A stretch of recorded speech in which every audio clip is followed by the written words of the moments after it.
품에 품어주시고 이제 또 새날을 열어주셔서 우리의 의식이 있는 첫 시간 거룩하신 하나님의 전 앞에 나와 하나님 앞에 간절하게 기도하며 또한 하나님의 말씀을 듣고 살아가게 하시니 이 은혜에 감사를 드립니다.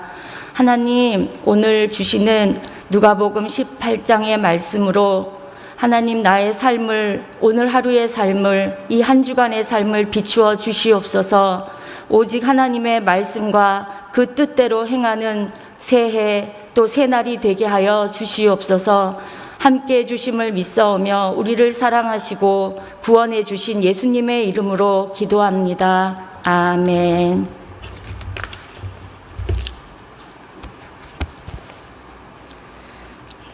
네. 오늘 우리가 대하는 본문 18장 말씀을 이해하기 위해서 제가 계속 읽고 또 말씀을 공부하면서 제가 묵상한 내용 중에 특별히 여러 가지 중에서 제가 또 깨닫고 받은 은혜를 여러분과 나누고 싶은 부분을 소개하겠습니다. 저는 3가지 정도로 정리해 보았는데요. 첫 번째, 하나님은 성도의 기도에 반드시 응답해 주십니다. 오늘 본문에는 먼저 불의한 재판장과 끈질긴 과부의 비유로 불리는 내용이 나옵니다. 예수님은 이 비유를 통해 어떠한 상황에서도 항상 기도함으로써 낙심하지 말아야 할 것을 가르쳐 주십니다. 즉, 끝까지 인내하며 기도하면 하나님께서 반드시 기도에 응답해 주신다는 것입니다. 6절에서 예수님은 불의한 재판장이 말한 것을 들으라고 하셨는데 그것은 불의한 재판관과 하나님을 비교해 보라는 뜻입니다. 하나님을 두려워하지 않고 사람을 무시하는 악한 자도 끈질기게 매달려 간청하면 귀찮아서라도 그 소원을 들어주는데 하물며 하늘의 하나님 아버지는 어떠하시겠냐는 말씀입니다. 또한 8절은 하나님께서 열심히 간구하는 성도의 기도에 속히 응답해 주신다는 예수님의 말씀입니다. 하나님은 성도의 간절한 기도와 간구에 반드시 응답하십니다. 왜냐하면 하나님은 그의 자녀된 성도를 너무나 사랑하시기 때문입니다. 그 어떤 것으로도 우리 주 그리스도 예수 안에 있는 하나님의 사랑에서 끊을 수 없다고 선포하신 하나님이 예수님을 믿고 주로 시인하는 자녀의 간구를 절대로 외면하시지 않으십니다. 로마서 8장 32절 말씀에 자기 아들을 아끼지 아니하시고 우리 모든 사람을 위하여 내주신 이가 어찌 그 아들과 함께 모든 것을 우리에게 주시지 아니하겠느냐고 약속해 주십니다. 그러므로 우리가 하나님께 예수님의 이름으로 기도하는 것은 하나님께서 반드시 응답해 주시리라고 믿어야 합니다.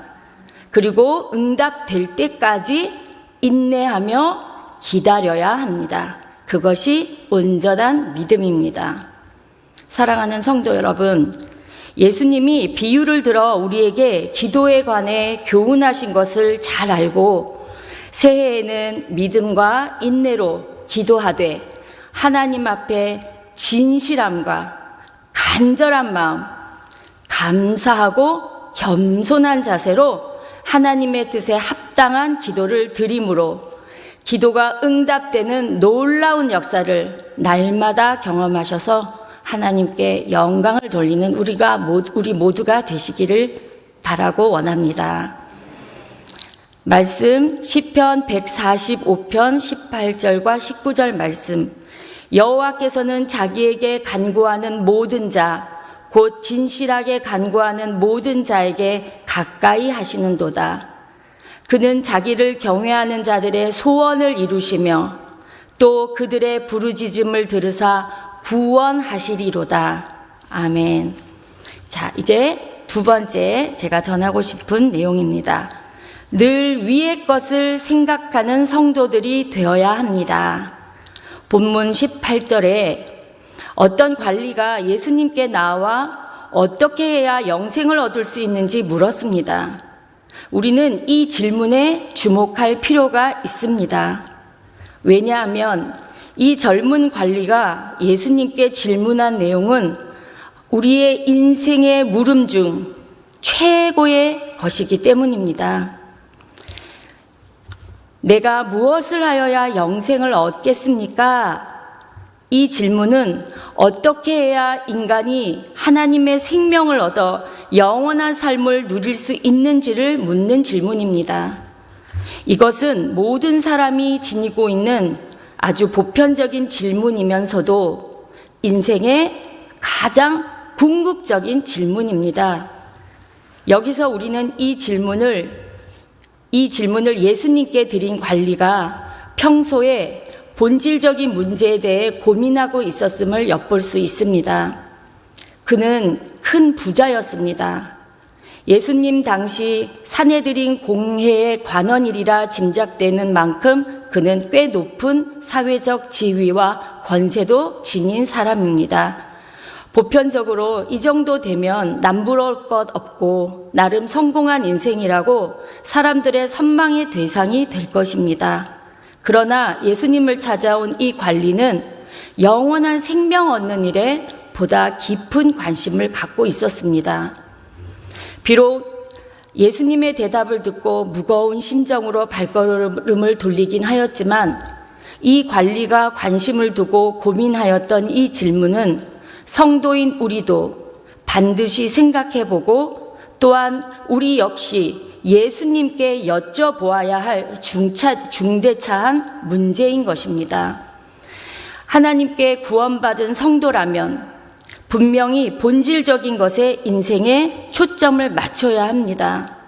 땅의 것이 아니라 높은 하늘의 것에 관심을 두고 그것에 마음의 초점을 맞춰야 합니다.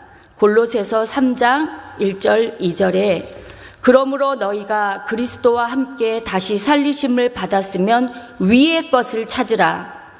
거기는 그리스도께서 하나님 우편에 앉아 계시느니라. 위의 것을 생각하고 땅의 것을 생각하지 말라고 성경은 교훈합니다. 성도 여러분, 하나님의 자녀된 우리 성도들의 의식 속에는 항상 하나님과 그의 나라에 대한 관심과 열망이 자리 잡고 있어야 마땅합니다. 사람은 자신이 지닌 관심과 욕망에 따라 추구하고 또 행동하게 됩니다. 땅의 일들을 생각하는 사람은 언제나 이 세상의 부의 축적과 또 허영과 일시적인 행복에 관심을 쏟게 됩니다. 그러나 진실한 성도는 항상 창조주 하나님을 의식하고 하나님의 기쁘신 뜻에 내 삶의 목적과 방향을 맞추며 오직 하나님의 말씀을 듣고 기도함으로 하나님의 인도함을 받는 삶을 살기 위해 힘써야 합니다. 사랑하는 성도 여러분, 하나님은 우리에게 또 나에게 새로운 한 해를 허락해 주셨습니다. 우리는 모두 지난해보다 나은 한 해가 되기를 소망합니다. 그렇다면 희망찬 새해에는 지나온 어떤 해보다도 생명의 주이신 하나님을 여러분의 마음에 모시기 바랍니다. 나의 관심의 제1순위를 하나님께 집중하고 소망과 비전을 항상 하나님께 두시기를 진심으로 촉구합니다. 새해에는 더욱 하늘의 것들을 항상 추구하시는 우리 모두가 되시길 바랍니다. 저와 성도님들 모두 더 이상 이 세상의 것으로 만족을 삼지 않고 위의 것을 바라고 구하시기를 축복합니다. 끝으로 주님의 은혜를 받은 자는 예수님께 헌신해야 마땅합니다. 본문 42절, 43절은 예수님께서 맹인의 눈을 뜨게 해주신 사실과 그로 인한 큰 은혜를 받은 맹인이었던 사람이 예수님을 쫓은 사실을 소개합니다. 성도 여러분, 한번 상상해 보십시오. 앞을 보지 못하던 맹인이 생전의 소원이었던 눈을 뜨게 되어 세상을 볼 수 있게 되었다면 이제부터 하고 싶은 일들이 얼마나 많겠습니까? 우선 당장 사랑하는 가족과 또 친지들의 얼굴과 모습을 보려고 달려가지 않겠습니까? 새로운 앞날을 계획하고 행복하게 살고 싶었을 것입니다. 그러나 놀랍게도 오늘 예수님을 만나 다시 앞을 보게 된 이 사람은 그렇게 하지 않았습니다. 43절에 그는 하나님께 영광을 돌리며 즉시 예수님을 쫓았습니다. 본문에서 예수님을 따랐다는 말은 단순히 예수님을 따라서 예루살렘으로 가 유월절을 지키는 그 무리들과 따라간 것을 말하는 것이 아닙니다. 그는 예수님의 제자가 되어 예수님께 헌신했다는 의미입니다. 마가복음 10장 36절에는 이 맹인의 신상이 기록되는데 디메오의 아들 바디메오라고 그 마가는 그의 이름을 소개합니다. 이것은 그가 교회사에서 중요한 인물이었다는 것을 우리에게 시사합니다. 다시 말해 이 거지 맹인 바디메오는 성경의 기자들까지도 기억하는 유명한 예수님의 제자가 된 것입니다. 앞을 볼 수 없어 남들처럼 일할 수 없고 살기 위해 그가 할 수 있는 일은 여리고 길거리에서 행인들에게 구걸을 하는 일이었습니다. 꿈도 없고 하루하루 남이 던져두는 동전잎으로 연명해야 했던 불쌍한 맹인 거지. 가난하고 비참한 자신을 예수님이 고쳐주셔서 이제 앞을 보게 되었을 때 그는 자신의 삶을 하나님께 드리기로 결단한 것입니다. 성도 여러분, 하나님의 은혜로만 구원받은 사실을 믿고 고백하고 진정으로 하나님께 감사드리는 사람이라면 이 땅에서 살 동안 나의 구원자이신 하나님께 나의 삶을 맡기고 헌신하는 것이 마땅합니다. 여전히 영원하지 않는 이 땅의 것들을 추구하며 자신의 육신적인 정욕을 쫓는 생활을 사는 게 아니라 하나님께 모든 촉각을 고정시키고 하나님이 기뻐하시는 일에 관심을 두며 기꺼이 하나님께 순종하는 삶이어야 합니다. 누가복음 17장 19절에서는 예수님은 10명의 문둥병자를 고쳐주신 후 예수님께 돌아와 영광 돌리는 한 문둥병자에게만 내 믿음이 너를 구원하였느니라고 선언하였습니다. 성도 여러분, 오늘 본문에서 우리는 앞을 볼 수 없는 불구의 운명으로 길가에서 구걸하던 거지 맹인이 진정한 구원자이신 예수님을 만나고 인생의 문제를 해결받은 사실을 보았습니다. 우리 역시 흑암의 세계에서 소망 없던 참담한 인생이었지만 예수님을 만나 비로소 생명을 얻고 빛이신 하나님의 자녀가 되어 영원한 하나님 나라에 들어가는 가장 큰 은혜를 받은 자들입니다. 자신의 욕심을 향해 떠나가지 않고 인생의 주인이신 예수님을 바로 따르는 맹인을 본받아 이제부터 주님이 우리를 부르시는 날까지 이 땅에 살 동안 열심을 품고 예수님 안에서 날마다 주님과 동행하고 주님과 교제하며 주님만 따르는 멋진 인생을 사십시다. 그리하면 예수님이신 하나님께서 우리를 가장 축복된 길, 영원한 생명의 길로 인도해 주실 것입니다. 기도하겠습니다.